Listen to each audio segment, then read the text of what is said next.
வேலூர் மாவட்டம் காட்பாடியில் அரசின் இலவச வீட்டுமனை பட்டா மற்றும் நலத்திட்ட உதவிகள் வழங்கும் விழாவில் பங்கேற்ற துரைமுருகன் அளித்த பேட்டியில் காவிரி கோதாவரி இணைப்பு குறித்தெல்லாம் பேசத் துவங்கிவிட்டார் பழனிசாமி.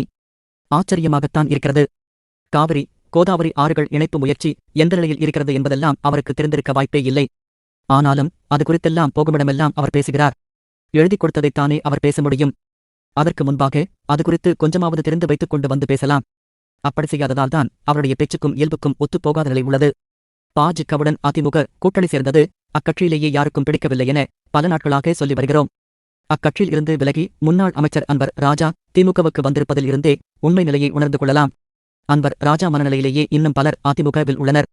அவர்களும் அடுத்தடுத்து அதிமுகவில் இருந்து விலகுவர். ஆனால் அவர்கள் திமுகவில்தான் இணைவார்களா என்பது தெரியாது. பழனிசாமி கடைபிடித்து வைத்து வாங்க சார் வாங்க வாங்க சார் வாங்க என போவோர் வருவோரையெல்லாம் கூட்டணிக்கு அழைத்துக் கொண்டிருக்கிறார். ஆனால் யாரும் அவரை நம்பி அவருடைய கடைக்குச் செல்ல தயாராக இல்லை என்று துரைமுருகன் கூறினார்.